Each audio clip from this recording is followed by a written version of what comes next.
დიდმა ჩინელმა ლიდერმა მაო ძედუნმა ერთხელ განაცხადა, რომ 300 მილიონი საკუთარი მოქალაქის სიკვდილი იქნებოდა ფასი, რომლის გადახდაც ღირდა. იგი არსებითად ამბობდა, შეიძლება ნახევარი ერი დავკარგო, ოღონდ მიზანს მივაღწიო, მზად ვარ ამ რისკზე წასასვლელად.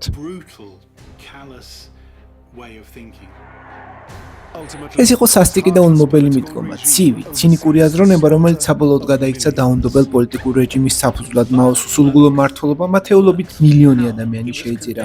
იგი დარწმუნებული იყო, რომ პოლიტიკა უნდა ყოფილიყო ბრმა ემპათიისაგან დაცლილი. ეს არის ისტორია სადისტი ავტოკრატის შესახებ, რომელიც დამოკიდებული იყო ძალადობაზე. კომუნისტური იდეოლოგიის შთაგონებიდან დაწყებული მისი სისასტიკისა და შურისძიების ეპოქამდე. მაო ისტორიაში ჩადგა როგორც ჰიტლერისა და სტალინის თანასწორი, ზოგჯერ კი მათზე საშინელიც. მთელი ათწლეულების შემდეგაც კი მისი დესპოტური მმართველობის შიში ჩინეთში დღემდე ცოცხალია და ბევრისთვის იგი კვლავ ღვთაებრივად არის შერაცხული.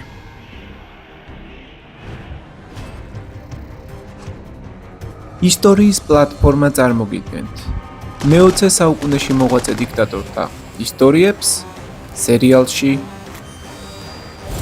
ბოროტების აღმავლობა. სერია 4. მაო ძედუნი, სადისტი კომუნისტი დიქტატორი. 1911 წელს ჩინეთის 2000 წლოვანი იმპერიული სისტემა ინგრევა. მრავალსაუკუნოვანი დინასტიების შემდეგ ხალხი აჯანყდა და ტახტიდან ჩამოაგდო იმპერატორი. ამის შემდეგ ქვეყანა ჩაეფლო 10 წლიანი ქაოსისა და სამოქალაქო არეულობის ეპოქაში. მე-19 საუკუნის ბოლოსა და მე-20 საუკუნის დასაწყისში ჩინეთი იყო ღრმა კრიზისში, დაჩაგრული, გაღატაკებული და დადუმებული იმპერიული რეჟიმის ქვეშ, რომელიც არ იღებდა განსხვავებულ აზრს. თუ ადამიანი უკმაყოფილო იყო რეალობით, გამოსავალი მხოლოდ ერთი ჰქონდა: აჯანყება.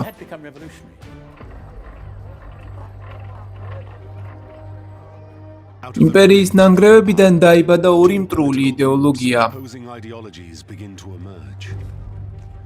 ნაციონალისტები, რომლებიც დასავლური ტიპის კაპიტალისტური რესპუბლიკის მშენებლობას ცდილობდნენ და კომუნისტები, მცირე, მაგრამ იდეურად მტკიცე ჯგუფი, რომელიც შთაგონებას იღებდა რუსეთში მომხდარი ბოლშევიკური რევოლუციიდან.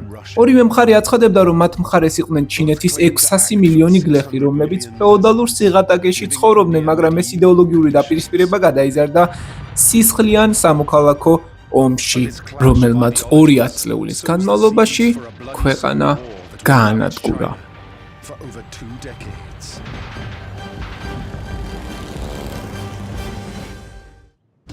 ჰუნანის პროვინცია, ჩინეთი. გლეხის ვაჟი მაო ძედუნი საკუთარი თვალით ხედავდა იმპერიული რეჟიმის სისასტიკეს, როგორ კლავდა არმია აჯანყებულ გლეხებს, როგორ ახრჩობდნენ ხალხის პროტესტს სისხლში. მისი ახალგაზრდობის გამოცდილება განსაკუთრებით მოზარდობის წლებში გახდება ის ფსიქოლოგიური საფუძველი, რომელიც მოგვიანებით მის მმართველობას განსაზღვრავს. ამ სისხლიან ფონზე მაო იზრდება როგორც აჯანყებული იდეალისტი, რომელიც ეძებს იდეას, რისთვისაც იბრძოლებს. ის ცდილობს ინტელექტუალად აღიქვან, კითხულობს ევროპულ ფილოსოფიას თარგმანებით, მაგრამ 1917 წელს 24 წლის ასაკში, როდესაც პირველად წააწყდება მარქსის ნაშრომებს, მოულოდნელად გრძნობს, რომ იპოვა პასუხი ჩინეთის დამცირების მიზეზებზე. კომუნისტური მანიფესტი მისთვის იქცა გაკვეთილად, სადაც აღწერილი იყო, რატომ აღმოჩნდა ჩინეთი ასეთ მდგომარეობაში ამ დროიდან მაო სრულად მიუძღვნის თავს კომუნიზმს. პეკინი, 1921 წელი. რადიკალური აზროვნებით, პეკინის უნივერსიტეტში გატარებული წლები 1921 წლისთვის მაო უკვე ჩამოყალიბებულია მემარცხენე აქტივისტად. ის დარწმუნებულია, რომ კომუნიზმი ერთადერთი გზაა წარმატებული რევოლუციისთვის. ეს ყველაფერი კი არა გლეხებისადმი თანაგრძნობის გამო, არამედ იმიტომ, რომ კომუნისტებს ყავდათ ძლიერი მოკავშირე, საბჭოთა კავშირი.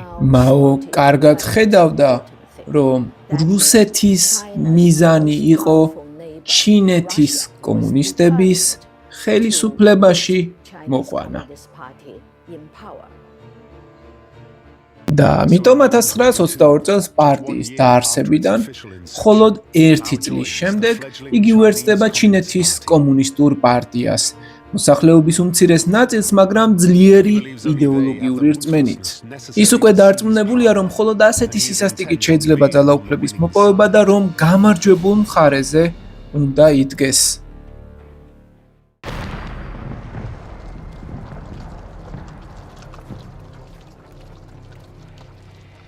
თუმცა 1924 წელს მისი კონკურენტები, ნაციონალისტები, იპყრობენ ძალაუფლებას და ქმნიან ოფიციალურ მთავრობას. მაო აცნობიერებს, რომ ჩინეთის კომუნისტების გადარჩენის გასაღები სწორედ მას უჭირავს და იწყება პირველი დაპირისპირება რუს მოკარნახეებთან. საბჭოთა მრჩევლები ღრმად ჩაერივნენ ჩინურ რევოლუციაში. მათ სურდათ მაოს შეეთანხმებინა საკუთარი სტრატეგია მოსკოვის გეგმებთან. მაგრამ მაოს ჯეროდა, რომ რუსები ვერ იგებდნენ ჩინურ რეალობას. ის ამბობდა: "თქვენ ვერ მასწავლით, როგორ უნდა ვაწარმოოთ ჩემი რევოლუცია." მაო ამტკიცებდა, რომ ჩინეთში რევოლუცია არ წამოიწყებოდა ქალაქის მუშათა კლასიდან, როგორც რუსეთში, არამედ სოფლად მცხოვრები გლეხებიდან, ქვეყნის გულიდან. კი ამბობდა, რევოლუცია მოდის მიწიდან, შრომის მოყვარე ხალხიდან, არა ქალაქის ელიტიდან. ეს იყო განსხვავებული ხედვა და ამ პოზიციით მაო გამუდმებით ეწინააღმდეგებოდა მოსკოვს. ასე ჩამოყალიბდა მაოს მთავარი იდეა, რომ ხალხის ძალა უნდა მოდიოდეს სოფლებიდან. და სწორედ ეს პრინციპი დარჩა მისი მმართველობის ქვაკუთხედად მომდევნო 10 წლეულების განმავლობაში.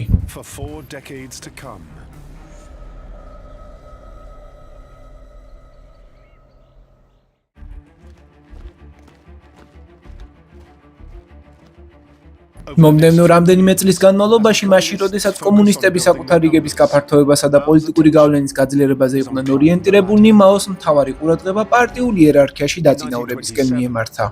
1927 წელს პარტიულმა ხელმძღვანელობამ 34 წლის მაოს მაღალჩინოსნის სტატუსი მიანიჭა, იგი წითელი არმიის მთავარსარდლად გამოცხადდა. თუმცა რეალობა ამ ტიტულს დიდად არ შეესაბამებოდა. წითელი არმია ამ ეტაპზე მცირე, სუსტად ორგანიზებულ და ცუდად აღჭურვილ შეიარაღებულ რაზმს წარმოადგენდა. მაოს ამოცანა იყო ეს რაზმი სოფლებში გაიყვანა და ადგილობრივ მოსახლეობაში რევოლუციური განწყობები გაეღვიძებინა. მაო ძედონისთვის ეს გამოცდილება ცხოვრების ერთ-ერთ გარდამტეხ ეტაპად იქცა. მისი რევოლუციური მეთოდი მარტივი და მკაცრი იყო. გლეხები მიწათმფლობელთა წინააღმდეგ უნდა განეწყო. სტუდენტობის წლებში წაკითხული ფილოსოფიური ტექსტებიდან მას კარგად ახსოვდა პრინციპი, რომლის მიხედვითაც მიზანი ამართლებდა საშუალებას. ამიტომ მაოსთვის გადამწყვეტი აღარ იყო, ვინ დაზარალდებოდა რევოლუციურ პროცესის მსვლელობისას. თითოეულ სოფელში მოსახლეობას კრებდნენ და აიძულებდნენ საჯაროდ დაეგმოთ წინასწარ შერჩეული პირები. და ეს ადამიანები ტირანებად, მავნებლებად, ან საერთოდაც მოღალატეებად ცხადდებოდნენ. არსებული ცნობების მიხედვით ბოროტი მჩაგვრელები სოფლის მოსახლეობის წინაშე გამოჰყავდათ, ამცირებდნენ, საჯაროდ აკრიტიკებდნენ და ზოგიერთ შემთხვევაში სიკვდილითაც სჯიდნენ. 1927 წლის ძალადობრივმა მოვლენებმა ჩინეთის სისხლიანი სამოქალაქო ომის ოფიციალური დასაწყისი მონიშნა. ამ გამოცდილებამ მაოს მნიშვნელოვანი და შემდგომში გადამწყვეტი პოლიტიკური გაკვეთილი მისცა, გაკვეთილი, რომელიც მას ძალაუფლებისკენ სვლაში არსებით დროს შეასრულებდა. ძალადობა შედეგს იძლევა. ამ პერიოდიდან მაო დარწმუნდა, რომ პოლიტიკა ძალადობისგან განუყოფელი იყო, რადგან ადამიანები ძალაუფლებას ნებაყოფლობით იშვიათად თმობენ. სწორედ ამ სოფხედველობას გამოხატავს მისი ცნობილი გამონათქვამი: ყოველი ძალაუფლება იარაღის ლულიდან მოდის. ამ სისასტიკემ მაოზე არა მხოლოდ პოლიტიკური, არამედ პიროვნული გავლენაც მოახდინა.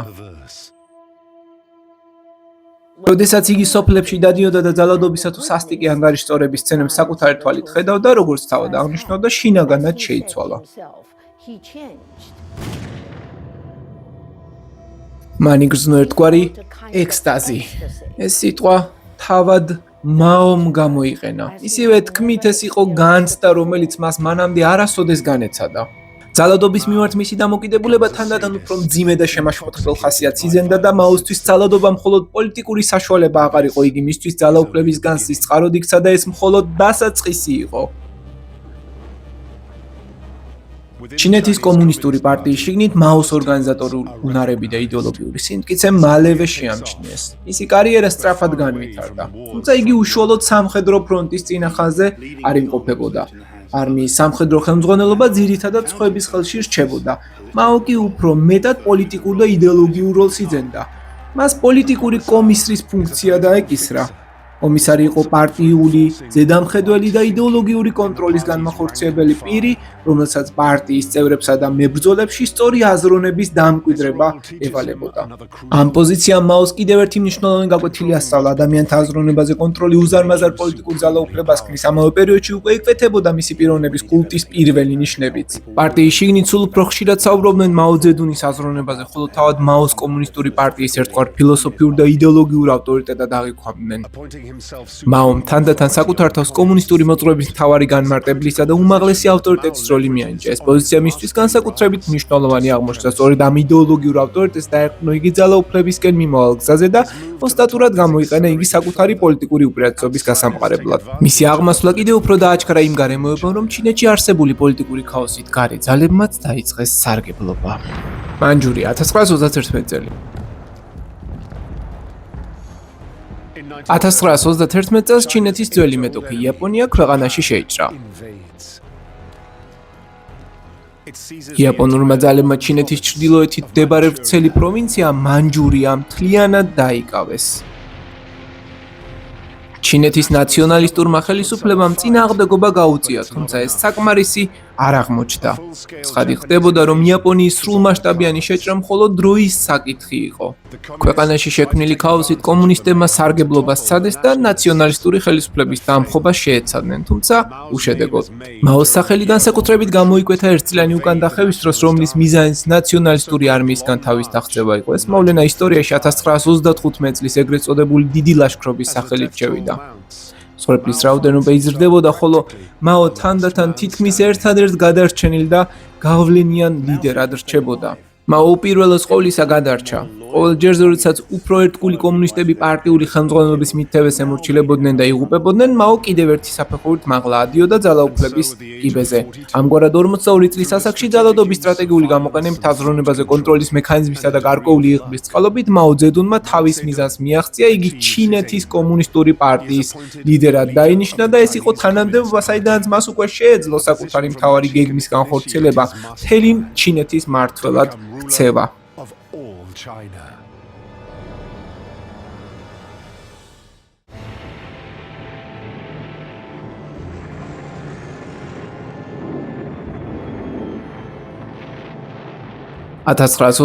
წლის დასაწყისისთვის მაო ძედუნის კომუნისტები ერთდროულად ორი მხრიდან იყვნენ ზეწოლის ქვეშ. ერთი მხრივ მათ უტევდნენ ჩინელი ნაციონალისტები, რომლებსაც პროდასავლური ორიენტაციის გენერალი ჩან კაიში ხელმძღვანელობდა, მეორე მხრივ კი ჩინეთს უტევდნენ იაპონელი დამპყრობლები, რომელთა მიზანი ქვეყნის პოლიტიკური სისუსტით სარგებლობა და მისი საბოლოო დამორჩილება იყო.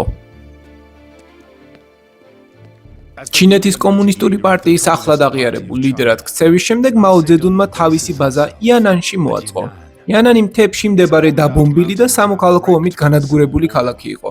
თუმცა მისი სახელი მალე ჩინეთის საზღვრებს მიღმაც გავრცელდა. საზოგადოებრივ წარმოდგენაში იანანი კომუნისტურ უტოპიად იქცა, ადგილად, სადაც რადიკალებს, ინტელექტუალებსა და იდეალისტ ახალგაზრდებს თითქოს თავისუფლად აზროვნების შესაძლებლობა ჰქონდათ. იქ მიდიოდნენ თინეიჯერები და ახალგაზრდები, რომლებსაც სჯეროდათ, რომ კომუნიზმი თანასწორობას ნიშნავდა. მთელი 10 წლების განმავლობაში ისინი იანანისკენ მიემართებოდნენ ჩინეთის გათავისუფლების იდეით შთაგონებულნი, მათ მიაჩნდათ, რომ ჩან კაიში იაპონიის წინააღმდეგ ბრძოლას საკმარისად ეფექტიანად ვერ წარმართავდა. ამიტომ ეს ახალგაზრდები, მათ შორის მთხრობლის მამაც, ჩრდილოეთისკენ გაემართა, მაოს პანაკისკენ. ისინი ფიქრობდნენ, რომ იქ იაპონელთა წინააღმდეგ ბრძოლა შეუერთდებოდნენ.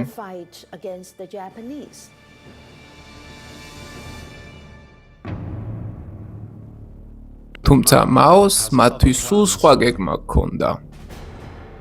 მისი მიზანი იყო იანანში შეკრებილი კომუნისტი მორწმუნეები და იდეალისტი ახალგაზრდები ისეთ ძალად ექცია, რომელიც მას აბსოლუტურად დაემორჩილებოდა.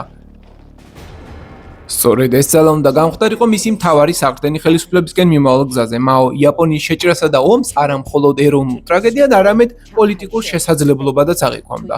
მისი გათვლით ომს უნდა დაესუსტებინა ჩანკაიშის სახელმწიფო და გზა გაეხსნა მისთვის ძალაუფლების ხელში ჩასაგდებად ომის დასრულების შემდეგ. ამ მიზნის მისაღწევად მაომ ახალგაზრდობაში ნასწავლი ძალადობისა და მანიპულაციის მეთოდები კიდევ უფრო დახვეწა, ისინი მან ტერორის თავისებურ პოლიტიკურ ინსტრუმენტად აქცია. პირველ რიგში მან გაანადგურა თანასწორობაზე დაფუძნებული კომუნისტური უტოპიის იდეა და მის ნაცვლად მკაცრი იერარქია დაამყარა. ამ იერარქიის მწვერვალზე თავად მაო დადგა. იანანში რეალური თანასწორობა არ არსებობდა. საცხოვრებელი პირობების საკვები და ტანსაცმელი მკაცრად იყო განაწილებული სოციალური და პარტიული სტატუსის მიხედვით.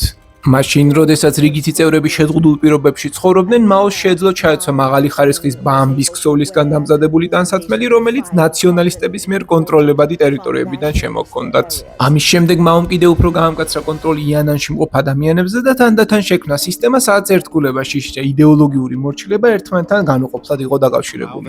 მაო საკუთარ ძალაუფლებას ხაფანგის დასაგებად იყენებს და იგი პოტენციურ მოწინააღმდეგებს ღია სივრცეში გამოსვლას აიძულებს. მაო იწყებს მინიშნებებს თითქოს ადამიანებს მის ღიად გაკრიტიკების უფლება აქვთ. მისი გზავნილი თითქოს ასეთია: ვიმსჯელოთ ამ საკითხზე, შევეკამათოთ ერთმანეთს ერთად, ვიბრძოლოთ და გავარკვიოთ რა არის ჩვენთვის საუკეთესო. ერთ-ერთი ჯგუფის საკუთარ პრეტენზიებს იმ ადამიანს გადასცემს, რომელსაც თავიანთ წარმომადგენლად ასახელებენ მწერალ ვან შივეის. ვან შივეი მათთვის ერთგვარი გმირი იყო. იგი გამოხატავდა იმედგაცრუებას, რომელიც მათ კომუნიზმის მიმართ გაუჩნდათ. მანმა თავისი მიმდევრების საჩივრები საჯაროდ გამოაქვეყნა და მათი კრიტიკული ტექსტები ყველასთვის თვალსაჩინო ადგილას განათავსა. როდესაც მაომ ვან შივეის პოსტერები ნახა და დაინახა, როგორ აღიქვამდა ხალხი მას გმირად, ვითარება მისთვის უკვე ნათელი გახდა. ვან შივეი გამჟღავნდა.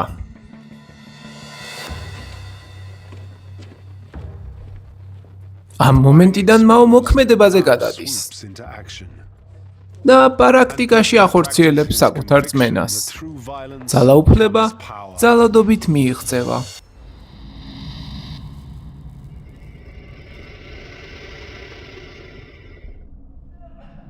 მაო ვან შივეის მიმართ იყენებს განსაკუთრებით ტანჯველ წამების მეთოდს, ეგრეთ წოდებულ ვეფხვის სკამს. არსებული წამების იარაღებს შორის ეს მეთოდი მაოსთვის განსაკუთრებით მისაღები იყო. წამების საშუალებით მაოს შეეძლო ვან შივეისგან ნებისმიერი აღიარება მიიღო. მან ვანი აიძულა ცრუ აღიარება გაეკეთებინა, თითქოს იგი ნაციონალისტების ჯაშუში იყო. უფრო მეტიც, მას აიძულეს უდანაშაულო თანამებრძოლებიც დაედანაშაულებინა, თუმცა ვან შივეის არც ერთ სიტყვას აღარ შეეძლო მისი გადარჩენა. მაოს გადაწყვეტილი ჰქონდა ყველასთვის მკაფიო გზავნილი გაეგზავნა. ეს გზავნილი ასეთი იყო, თუ ისე არ იფიქრებ, როგორც მაო სურს, სიცოცხლეს დაკარგავ.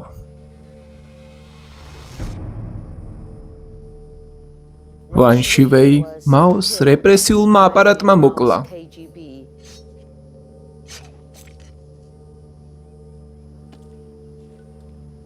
ამ მკვლელობამ ახალგაზრდა კომუნისტებზე გამანადგურებელი ფსიქოლოგიური გავლენა მოახდინა.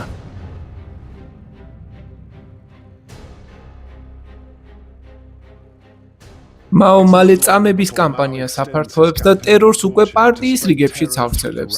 იგი ავითარებს ძლიერ, თითქმის თეატრალურ პოლიტიკურ ინსტინქტს. თუ ძალადობას იყენებს, მაქსიმალურად ფართო მასშტაბით უნდა გააკეთო, რათა სხვებმა დაინახონ, დაიმახსოვრონ და შიშით დაემორჩილონ.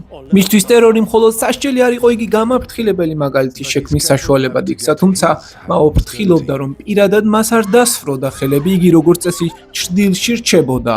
ძნელია იყო მტკიცებულება, რომ მაო თავად აჭერდა სასახლეც ან პირადად მონაწილეობდა ვინმეს ჩამოხრჩობაში. ძალადობა მისთვის იყო ინსტრუმენტი, რომლის განხორციელებასაც სხვებს ავალებდა. ისევე, როგორც სტალინი საბჭოთა კავშირში. მაო საკუთარ ტერორს იმით ამართლებდა, რომ თითქოს ყველგან ჯაშუშებს ხედავდა. თუმცა მაოს სავარაუდოდ კარგად ესმოდა, რომ ეს ადამიანები რეალური ჯაშუშები არ იყვნენ. მისი ნამდვილი მიზანი იყო ახალგაზრდების დაშინება და მათი ისეთ ძალად გადაქცევა, რომელსაც მომავალში საკუთარი პოლიტიკური მიზნებისთვის გამოიყენებდა. ამ მომენტიდან მკვლელობა და წამება მაოს პირადი პოლიტიკური ფილოსოფიის ბირთვად მტკიცედ ყალიბდება. ძალადობა მაოიზმის შემთხვევით ან მეორე ხარისხოვანი ელემენტი არ ყოფილა, იგი მისი აუცილებელი ნაწილი იყო. მაოს მიდგომა სასტიკი იყო, მსხვერპლი მანამდეც არ უნდა დაესაჯათ საბოლოოდ, სანამ მისგან ყველაფერს არ მიიღებდნენ, რისი მიღებაც შესაძლებელი იყო. შედეგად მაო ნახევარმილიონიანი არმიის ლიდერად იქცა, არმიისა, რომელიც შიშით, იდეოლოგიური დამუშავებითა და მორჩილებით იყო შეკრული.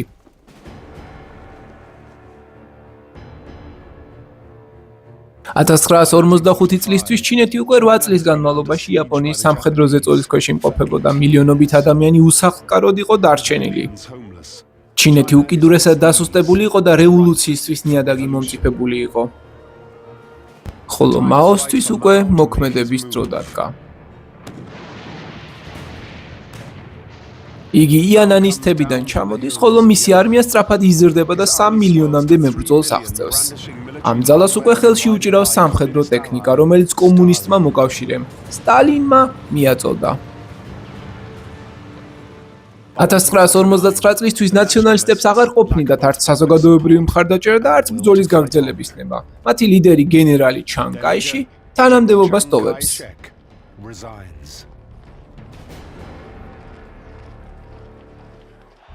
პეკინი 1959 წლის 1 ოქტომბერი.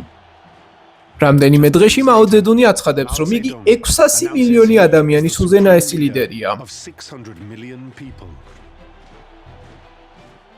ახალი სახელმწიფოს დაბადება 27 წლიანი ტერორის, წამებისა და манипуляციის კულმინაცია იყო. თუმცა ხალხის დიდი ნაწილი მას გმირად ეგებება.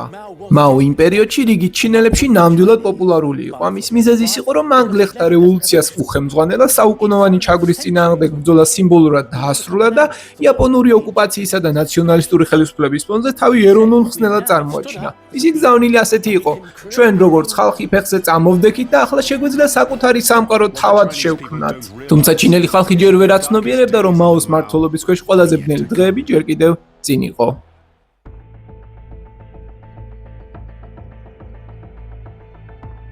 1950 წლისთვის მაო ძედუნის ახალი კომუნისტური რეჟიმის პირობებში ჩინეთი კვლავ უკიდურეს სიღარიბეში იმყოფებოდა. ქვეყანა ჯერ კიდევ ცდილობდა გამოსვლას 300 წლების განმავლობაში მიმდინარე სისხლიანი ომებისა და რევოლუციური ქაოსის ძიმე შედეგებიდან.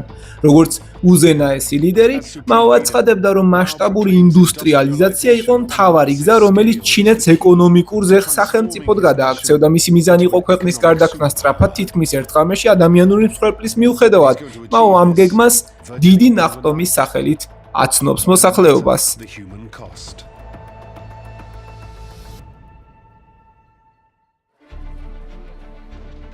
დიდი ნახტომის იდეა ოფიციალური განმარტებით ჩინეთის მომავლისკენ სწრაფად გადაყვანას გულისხმობდა. ეს უნდა ყოფილიყო კომუნისტური უტოპიის შექმნის გზა.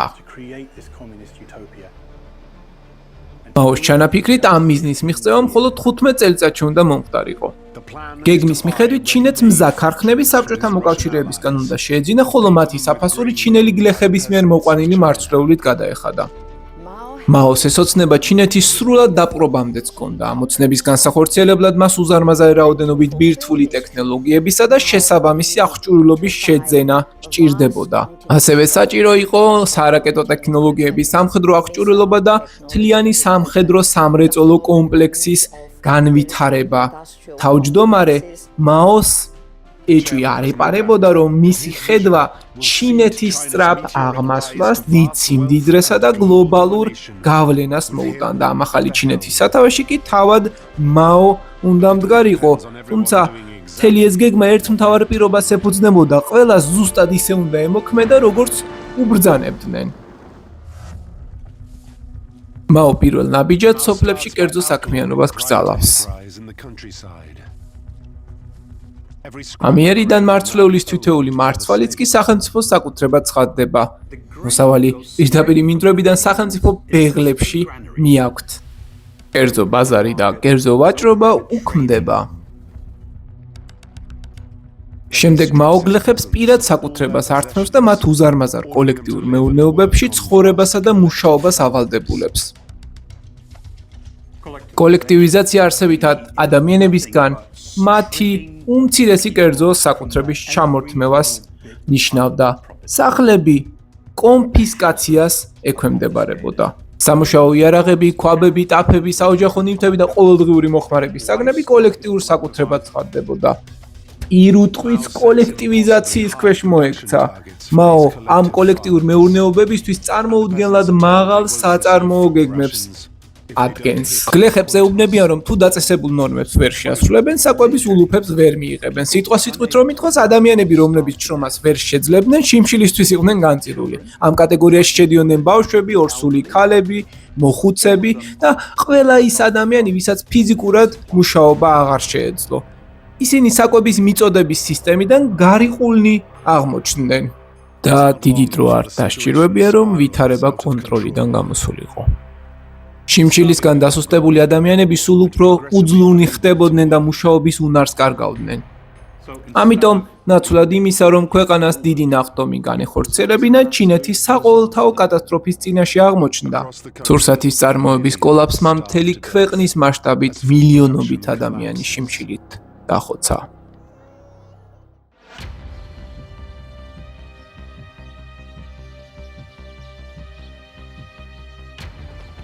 მაო მიიჩნევდა, რომ პრობლემა მის სასტიკ პოლიტიკაში კი არ იყო, არამედ ქვეყნის ფრინველებში, რომლებიც სითქოს ხალხის მარცვლეულებს ჭამდნენ.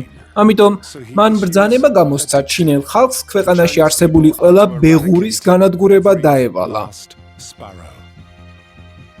ეს მაოს ერთ-ერთი ყველაზე უგუნური იდეა იყო ომი ბეღურების წინააღმდეგ. მან გადაწყვიტა, რომ თუ ჩინელები ქვეყანაში ყველა ბეღურას დახოცავდნენ, მაშინ ის მარცვლეული, რომელსაც ეს ფრინველები ჭამდნენ, ადამიანებს დარჩებოდათ. ერთი შეხედვით ეს თითქოს ლოგიკურიც ჩანდა. მაომ ჩინელები აიძულა ქუჩებსა და მინდვრებში ერბინათ, ქვაბებზე ებრახუნათ, ქვები ესწროდათ ბეღურებისთვის და არ მიეცათ მათთვის დასვენების შესაძლებლობა. ფრინველებს იმდენ ხანს აშინებდნენ და აფრთხობდნენ, სანამ ისინი დაღლილობისგან ციდან არ ცვიოდნენ. ადამიანები დღეებისა და კვირების განმავლობაში მისდევდნენ ბეღურებს, ხმაურს ქმნიდნენ, რათა ფრინველებს ვერსად დაესვენათ და ვერ დაეძინათ. შემდეგ მკვდარ ბეღურებს ათასობით აგროვებდნენ, საზეიმოდ ატარებდნენ და ამას სოფლის მიერ სურსათის წარმოებას შეტანილი დიდ წვლილად წარმოაჩენდნენ. ფორმალურად ყველაფერი მაოს წარმატებად აღიქმებოდა, თუმცა შედეგი საპირისპირო აღმოჩნდა, აღარაფერი დარჩა ისეთი, რაც მწერებს შეჭამდა. მომდენო წელს მინძვრები მავნებლებმა მოიცვა, მუხლუხოებმა და კალეებმა მოსავალი გაანადგურეს, შედეგად შიმშილი კიდევ უფრო გამძაფრდა. მაოს ჩარევამ ხალხის ტანჯვის შემსუბუქების ნაცვლად მდგომარეობა კიდევ უფრო დაამძიმა. პეკინი 1959 წლის 25 მარტი. პეკინში კი სრულად განსხვავებულ სურათს ხატავდნენ. კომუნისტური პარტიის პროპაგანდისტული მანქანა თავმჯდომარის დიდ ნახტომს ბრწყინვალე წარმატებად წარმოაჩენდა. პარტიის მაღალჩინოსანთა ნაწილსაც კი არ ჰქონდა სრული წარმოდგენა შიმშილის რეალურ მასშტაბზე. თუმცა ერთმა ადამიანმა ნამდვილად იცოდა სიმართლე. უმაღლესი ხელმძღვანელობის მაგიდებზე ერთმანეთის მიყოლებით ხვდებოდა ანგარიშები, რომლებიც შიმშილის შესახებ უკიდურესად დეტალურ ინფორმაციას შეიცავდა. ის ანგარიშები ცხადყოფდა, რომ მაომ კარგად იცოდა მილიონობით ადამიანის დაღუპვის შესახებ, მისთვის ეს უბრალოდ იყო ფასი, რომლის გადახდაც საკუთარი მიზნის მისაღწევად მისაღებად მიაჩნდა. აშკარაა, რომ მაომ მზად იყო სხვა ადამიანების სიცოცხლე უდიდესი რისკის ქვეშ დაეყენებინა. მისი მიდგომა იმდენად დაუნდობელი იყო, რომ იგი მზად იყო ქვეყნის მოსახლეობის უზარმაზარი ნაწილის გაწირვაზეც კი თუ ეს მის მიერ წარმოდგენილი ჩინეთის შექმნას შეუწყობდა ხელს, თავარი მისთვის იყო ისეთი ჩინეთის აშენება, როგორცაც თავად ხედავდა. 1959 წლის გაზაფხულისთვის სიმართლის დამალვა სულ უფრო რთული ხდება. 14 მილიონი დაღუპული ადამიანის არსებობა უკვე ვეღარ იმალება.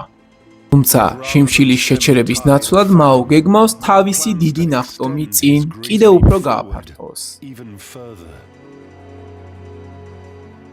კომუნისტური პარტიის უმაღლეს ეშელონებში უკვე ჩნდება ჩუმი უკმაყოფილება მისი ლიდერობის მიმართ, მაგრამ არავინ იცის, რეალურად რისი გაკეთება შეიძლება. ჩინეთის პრობლემა იმაში მდგომარეობდა, რომ ქვეყანაში პოლიტიკური ოპოზიცია არ არსებობდა. ოფიციალური იდეოლოგია ყველას არწმუნებდა, თითქოს საზოგადოება უკვე utopიაში ცხოვრობდა. ამიტომ ვერავინ იტყოდა ხმამაღლა, რომ ამ utopიაში რაღაც ფუნდამენტურად არასწორი იყო. კულისებში კი მაოს ერთგული მეორე პირი სულ უფრო სერიოზულ ეჭვებში ვარდება. Liu Shaoqi ქვეყნის მეორე პირი და სახელმწიფოს მეთაურია.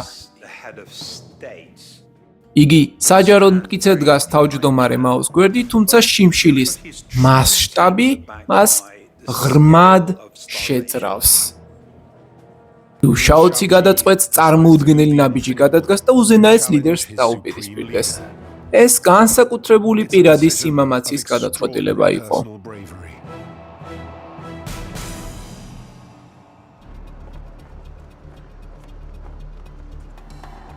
1959 წლის ივლისში მაო კომუნისტური პარტიის კონფერენციას მართავს. კონფერენციის მიზანი იყო დიდი ნახტომის გაფართოების ოფიციალურად დამტკიცება. მაგრამ ის, რაც შემდეგ მოხდა, ყველასთვის მოულოდნელი აღმოჩნდა. Liu Shaoqi თავისი ცხოვრების ყველაზე გაბედული ნაბიჯი გადადგა. მან არსებითად განაცხადა, რომ ქვეყანაში დიდი შიმშილი მძვინვარებდა, რომ ეს ადამიანური შეცდომის შედეგი იყო და რომ ეს პროცესი დაუყოვნებლივ უნდა შეჩერებულიყო. იმის თქმა, რომ კატასტროფა ადამიანის მიერ იყო გამოწვეული, ნიშნავდა პირდაპირ თავდასხმას მაოს მიერ შემოთავაზებულ მთელ ხედვაზე. ეს ნიშნავდა დიდი ნახტომის პოლიტიკის საფუძველშივე ეჭვქვეს დაყენებას. ასეთი განცხადება კომუნისტური სისტემის პირობებში თითქმის ტაბუს დარღვევას უტოლდებოდა.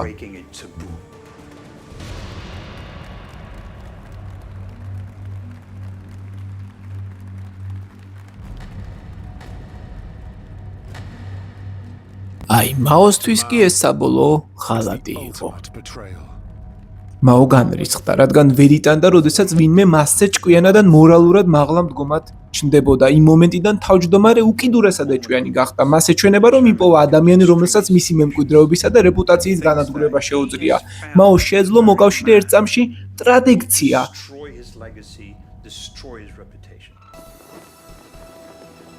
პარტიის შიგნით Liu Shaoqi ცნობილი და პატივსაცემი ფიგურა იყო.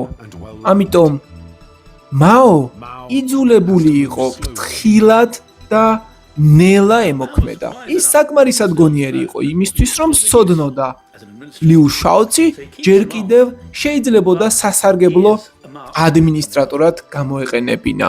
ამიტომ იგი თანამდებობაზე დატოვა, თუმცა ამ მომენტიდან Liu უკვე მონიშნული ადამიანი იყო. მაოს შურისძიება ნელა, ცივა და გეგმა ზომიერად უნდა განვითარებულიყო. მისი გეგმა გაენადგურებინა საკუთარი მეორე პირი მთელი ქვეყნის მასშტაბით გაშლილ 10 წლეულზე გაწელი. სისასტიკის კამპანიად იქცეოდა. 1965 წლისთვის 71 წლის თავმჯდომარე მაო უკვე 16 წელია ჩინეთის უზენაესი ლიდერია. მაგრამ მისივე პოლიტიკით გამოწვეული კატასტროფული შიმშილის შემდეგ პარტიაში პირველად ჩნდება ჩუმის საუბარი იმაზე, რომ შესაძლოა დიდი მესაჭე შეცვლილიყო. იმის ნაცვლად, რომ მაო მტრების მოქმედებას დალოდებოდა, მან ინიციატივის ხელშეაღება გადაწყვიტა. იგი მტკიცედ იყო განწყობილი ხალხისთვის შეეხსენებინა თავისი ცნობილი აზრი. რევოლუცია საღამოს წვეულება არ არის. მისი გზავნილი მკაცრი იყო. საჭიროა წინააღმდეგობის გატეხვა, უკომპრომისო სიმტკიცე და კაპიტალისტური გზის სტუნებებთან დაუნდობელი ბრძოლა. მაოსთვის საფრთხეს წარმოადგენდა ნებისმიერი მიმართულება, რომელსაც ის კომუნისტური სიწმინდისგან გადახვევად მიიჩნევდა. მისი ახალი გეგმა უნდა ყოფილიყო ისეთივე დამანგრეველი რევოლუცია, როგორიც პირველი იყო. თუმცა ამჯერად იგი კიდევ უფრო ბნელი და მზაკრული ფორმით უნდა განხორციელებულიყო, ეს იყო კულტურული რევოლუცია. მაო აცხადებდა, რომ ქვეყანა ბურჟუაზიული აზროვნებისგან უნდა გაწმენდილიყო. მისი მტკიცებით, ასეთი აზროვნება განსაკუთრებით ძველ თაობაში იყო შემორჩენილი.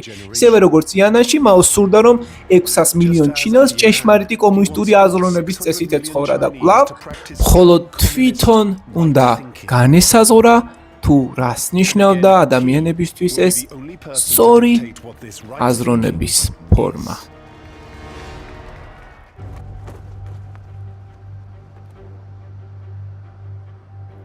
ახლა მაოს ჭირდება ადამიანი, რომელიც მისი ახალი პოლიტიკის განხორციელებაში დაეხმარება. დიდი ნახტომის დროს მაომ შეცდომა დაუშვა, როდესაც პარტიულ მოადგილეებს ენდო. ამჯერად იგი ამ შეცდომის გამეორებას აღარ აპირებდა. ამიტომ ის მიმართავს ერთადერთ ადამიანს, რომელსაც აბსოლუტურად ენდობა საკუთარ მეუღლეს, ძიანგ ცინს, იგივე მადამ მაოს. ძიანგ ცინი შანხაიელი მსახიობი იყო, რომელიც მაოს საყვარელი გახდა იანანის ტერორის 10 წლეულში 1940-იან წლებში, როგორც კი მაო პარტიულ იერარქიაში მაღლა ადიოდა, ძიანგ ცინმაც თანდათან კულტურული მდივნის მსგავსი როლი შეითავსა. მან დაიწყო კულტურული პოლიტიკის წარმართვა. ის წვეთდა, რომელი სპექტაკლი იყო დადგმის ღირსი და რომელი ფილმი შეიძლებოდა ჩვენებულიყო. დროთა განმავლობაში მისი როლი სულ უფრო შემჭრელი და ძალაუფლებრივი ხდებოდა, ასაკის მატებასთან ერთად იგი უფრო ნერვული და უკომპრომისო გახდა, თუმცა მასთან კამაც ვერავინ გაბედავდა. თავად საკუთარ თავს მაოს ძაღლს უწოდებდა და ამბობდა, როცა ის მიბრძანებს, რომ ვუკვიდო ვინმეს, მე დავუწყებ მას კბენას. სხვები კი მას თეთრხორციან დემონს ეძახდნენ. ხოლო ეს ორი მაო და მადამ მაო ძლიერ საშიშ და თითქმის ხელშეუხებელ წყვილად იქცნენ. აუ თავის ახალ კულტურულ რევოლუციას ჩვეულებისამებრ პოლიტიკის ზოგადი განცხადებით იწყებს. ეს განცხადება იმდენად ბუნდოვანი იყო, რომ მისი მორგება მაოს ნებისმიერი მიზნისთვის შეეძლო. მაო აცხადებდა, რომ შეტევა უნდა დაწყებულიყო 4 ძველის წინააღმდეგ. ესენი იყო ძველი იდეები, ძველი წესჩვეულებები, ძველი კულტურა და ძველი ჩვევები. მაგრამ ეს განსაზღვრება იმდენად ფართო იყო, რომ მის ქვეშ ყველაფრის მოქცევა შეიძლება და ყველაფერი რაც მაოს არ მოსწონდა თავდასხმის ობიექტად იქცეოდა. საკუთარი აზროვნების სახელმძღვანელოდ მაო გამოსცემს პატარა წითელ წიგნს. ეს წიგნი მისთვის იყო ერთგვარი იდეოლოგიური ტექსტი, მაოსეული პასუხი მარქსის კომუნისტურ მანიფესტსა და ჰიტლერის ჩემბრძოლაზე. წიგნი მაოს 400-ზე მეტ გამონათქვამს საერთიანებდა და დიქტატორის გონებაში ჩახედვის საშუალებას იძლეოდა ადამიანის გონებაში, რომელიც ძალადობის გაღვივებას შეგნებულად ესწრაფოდა. ომი პოლიტიკის გაგრძელებაა.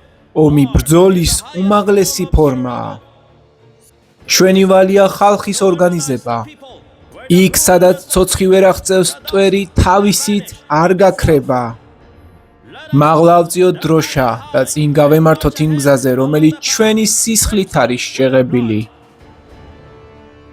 მილიარდზე მეტი ეგზემპლარით გამოცემული პატარა წითელი წიგნი ისტორიაში ერთ-ერთ ყველაზე ფართოდ დაბეჭდილ წიგნად იქცა. მაოს მიზანი იყო გონების დაპყრობა, განსაკუთრებით იმ ადამიანებისა, რომელთა ჩამოყალიბებაც ყველაზე მარტივი იყო, ახალგაზრდების.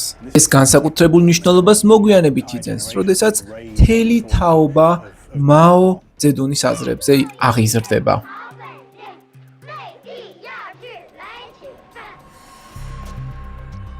ეს ბავშვები თანდათან მორჩილ არმიად იქცევიან ძალად, რომელიც მაოს ნებას აღასრულებს.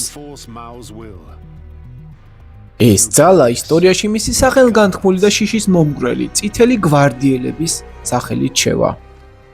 ახლა მაოს ძალადობისა და ქაოსისადმი მიდრეკილება კიდევ უფრო ავადმყოფურ ფორმას იღებს. იგი ამ მოზარდთა არმიას მოუწოდებს აღდგნენ უფროსი თაობის წინააღმდეგ და ფიზიკურად გაუსწორდნენ მათ. ფსიქოლოგიურად მაო ძალიან ზუსტლებს აკეთებდა. იგი ახალგაზრდებს ეუბნება, თქვენ ხართ ჩინეთი, თქვენ ხართ მომავალი. მისი მოწოდება ასეთია, ახალგაზრდებო, აღსდეკით და გაასუფთავეთ საზოგადოება ყველა იმ ელემენტისგან, რომელიც მას ყვნის. ეს მაოსთვის დამახასიათებელი მეთოდი იყო, როდესაც რაღაცის განხორციელება სურდა ჯერ ტერორს ქმნიდა. მაოს პირველი სამიზნე განსაკუთრებული სიზუსტით შეირჩა. წითელ გვარდიელი ახალგაზრდები პირველ რიგში საკუთარ მასწავლებლებს დაუპირისპირდნენ. მაოს პირადად მასწავლებლები განსაკუთრებულად არ სძულდა. მეტიც ის საკუთარ თავს თავადაც მასწავლებლად მიიჩნევდა. თუმცა ტერორის შესაქმნელად მას სხვერპლი სჭირდებოდა. ამიტომ მასწავლებელთა წინააღმდეგ მიმართული კამპანია ცივი და ცინიკური პოლიტიკური გათვლა იყო. ხოლო პეკინში ათასობით მასწავლებელს დაესხნენ თავს. ასობით მათგანი მოკლეს. ერთ-ერთი მოწმე იხსენებს, რომ მის სკოლაში უკიდურესი ძალადობა სუფევდა. სკოლის დირექტორმა, რომელმაც ამ მდგომარეობას ვეღარ გაუძლო, თვითმკვლელობას სცადა. მან ყელი გამოიჭრა. სკოლის მებაღე, რომელიც წარსულში ნაციონალისტური არმიის ოფიცერი იყო, გამოარჩიეს და ცემით მოკლეს.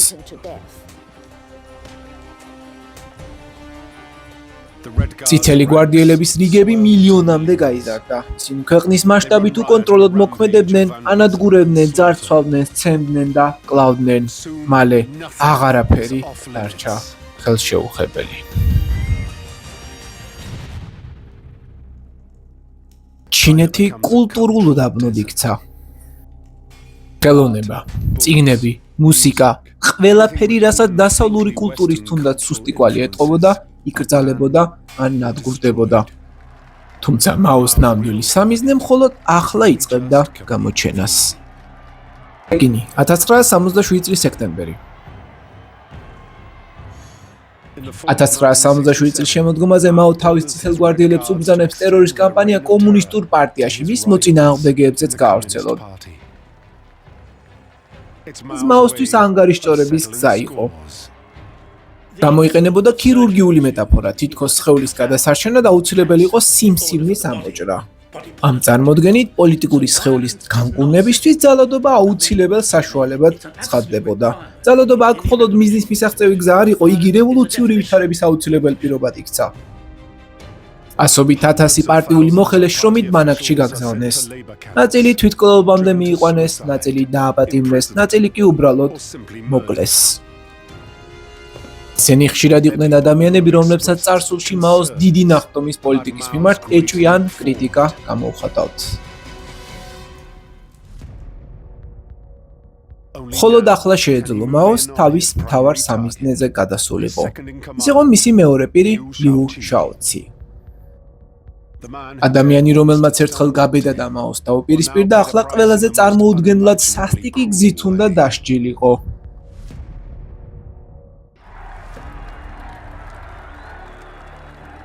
1968 წელს კომუნისტი თავმჯდომარის მაო ძედუნის კულტურული რევოლუცია, რომელიც ჩინეთში ყველაზე შესაძლო მოწინააღმდეგის გასანადგურებლად იყო დაწყებული, დასკვნით ფაზაში შედიოდა. მაო ახლა უფრო მტკიცედ იყო განწყობილი, ძალაუფლება ნებისმიერ ფასად შეენარჩუნებინა.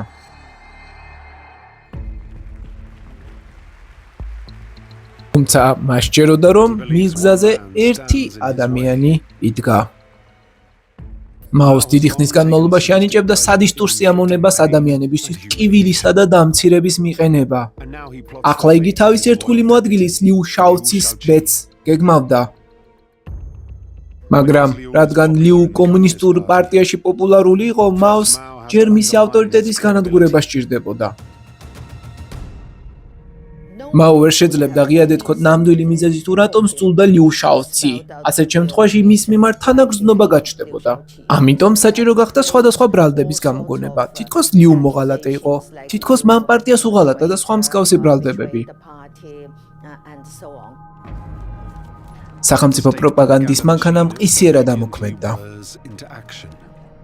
თითქმის ერთ ღამეში ლიუ შაოცის რეპუტაცია განადგურდა.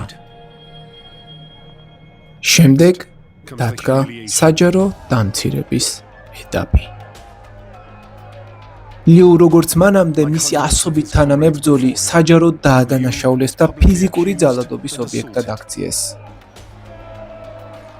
ჩვეულებრივ ასეთ ადამიანებს სცენაზე აყენებდნენ ისტერიულად განწყობილი ბრბოს წინაშე. მათ ურტყავდნენ, სცემდნენ, აწამებდნენ და აიძულებდნენ დამტრეულ მინაზე დაეჩოქათ. შემდეგ ქუჩებში ატარებდნენ, რათა მათი დამცირება ყველას დაენახა. ლიუ შაოციმ ერთ წელზე მეტხანს გაუძლო წამებას. ხოლო ამის შემდეგ ციხის საკანში დადგა სიკვდილი, მაგრამ ეს არ ყოფილა მოწყალების აქტი. ლიუს ცხოვრების ბოლო თავი პირადად მაოს მიერ იყო დაგეგმილი. ისე რომ მისი სიკვდილი რაც შეიძლება ნელი და მტანჯველი ყოფილიყო. იმ დროისთვის ლიუ დიაბეტით იყო დაავადებული. მაომ მას კურნალობის უფლება წაართვა. ამბობენ, რომ იგი ციხის საკანში იწვა შიშველი, საკუთარ სიბინძურეში მიტოვებული. თითქოს საკუთარი სისასტიკის მასშტაბი კიდევ უფრო მკაფიოდ რომ ეჩვენებინა, მაომ მოითხოვა ლიუს ტანჯველის სიკვდილი გადაეღოთ. ეს ჩანაწერი როგორც ჩანს მაოს პირადი დაკმაყოფილებისთვის იყო განკუთვნილი. ეს იყო მმართველის შემზარავი სახე ადამიანის, რომელიც ჯერ კიდევ დიდი ლაშქრობის დროიდან ავლენდა უკიდურეს სისასტიკესა და ძალადობისადმი ავადმყოფურ დამოკიდებულებას. ზოგი მკვლევარი მიიჩნევს, რომ მაოს პიროვნების სიღრმისეული შესწავლის შემთხვევაში შესაძლოა გამოვლენილიყო ისეთი აშლილობის ნიშნები, რომლებიც მას კლინიკურად მძიმე მდგომარეობაში მყოფ ადამიანად წარმოაჩენდა.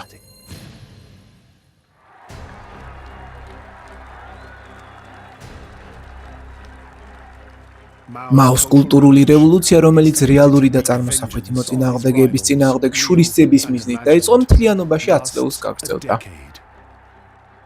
ამ პერიოდში ჩინეთის განათლებული საზოგადოების დაახლოებით 2 მილიონი წარმომადგენელი მოკლეს. მილიონობით ადამიანი კი შრომით ბანაკებში გაგზავნეს. უტოპიური საზოგადოების შექმნის ნაცვლად მაომ შიშზე დაფუძნებული სახელმწიფო შექმნა. მაოს ჩინეთის აშენება არც უცდია, მან ქვეყანა გაანადგურა. იგი არ ყოფილა გამაერთიანებელი და მშენებელი ლიდერი, იგი იყო დამანგრეველი მმართველი. მაოს მემკვიდრეობა იმდენად მასშტაბური სიკვდილიანობით არის დატვირთული, რომ მსხვერპლთა ზუსტი რაოდენობა შესაძლოა არასოდეს გახდეს ბოლომდე ცნობილი. ზუსტი ციფრები ვერ გვექნება, თუმცა ზოგ შეფასებაში საუბარია დაახლოებით 40 მილიონზე და მეტ დაღუპულზე. ხშირად ამბობენ, რომ ისტორიის ყველაზე საშინელი მმართველების ჩამონათვალში მაო პირველ თუ არა მეორე ადგილზე დგას.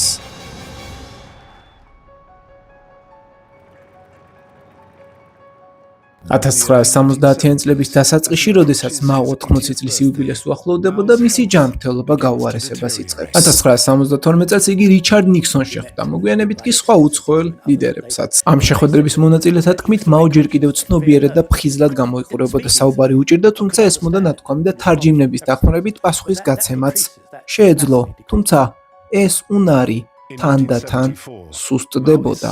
1974 წელს მაოს დეგენერაციულმა დაავადებამ მეტყოლების უნარი თითქმის მთლიანად წაართვა, მისი სიტყვები ყველასთვის გაუგებარი გახდა გარდა პირადი მეძისა, მაგრამ შიში, რომელიც მან პარტიაში დანერგა, იმდენად ძლიერი იყო, რომ მაშინაც კი, როდესაც რეალურად მართვა აღარ შეეძლო, იგი ხელშეუხებელ ფიგურად რჩებოდა.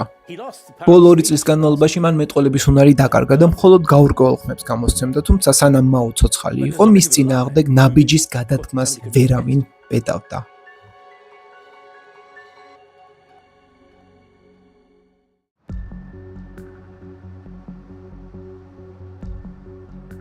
მაოს ჯანმრთელობის გაუარესება ნიშნავდა, რომ ჩინეთის როგორც სახელმწიფოს განვითარება ფაქტობრივად პარალიზებული ხდებოდა. გარეგნული სიმშვიდის მიღმა მაო სულ უფრო მეტად ანადგურებდა მზარდი პარანოის განს და იგი ძალაუფლებაში 27 წლის განმავლობაში იმყოფებოდა, თუმცა ცხოვრობდა ისე თითქოს მუდმივად საომარ ზონაში იყო და ნებისმიერ დროს გაქცევისთვის ემზადებოდა. ჯერ კიდევ 1959 წელს ხელისუფლების ხელში აღების წინ მაო შიშისგან ფოთოლივით განკალებდა. როგორც იხსენებენ, თუ უცხო ადამიანს დაინახავდა, ძალიან ძლიერი შიში იპყრობდა. და ეს იყო ადამიანი, რომელიც ჩინეთში ძალაუფლების ხელში აღებას აპირებდა, თუმცა შინაგანად უკიდურესი შიშით იყო შეპყრობილი. შესაძლოა ეს ერთგვარი ფსიქოლოგიური სასჯელიც იყო იმ სრული უემპათიობისთვის, რომელსაც იგი სხვა ადამიანთა სიცოცხლის მიმართ იჩენდა. სიცოცხლის ბოლო წლებში მაო განსაკუთრებით აცნობიერებდა, რომ პარტიის შიგნით ბევრი მას წარუმატებელ ლიდერად მიიჩნევდა.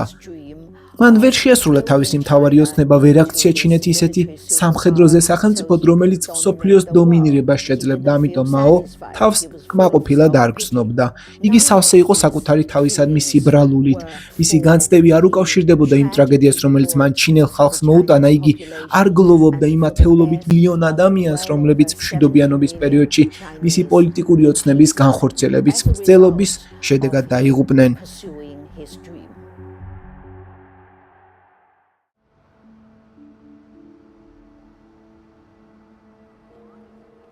1976 წლის 9 სექტემბერს ძალაუფლებაში 27 წლის ყოფნის შემდეგ ჩინეთის უზენაესი ლიდერი მაო ძედუნი გარდაიცვალა. კომუნისტურმა პარტიამ მისი სიკვდილი ეროვნული გლოვის ისტერიული სცენებით აღნიშნა, თუმცა მაოს გარდაცვალების შემდეგ მისი იდეოლოგია თითქმის მთლიანად იქნა უარყოფილი.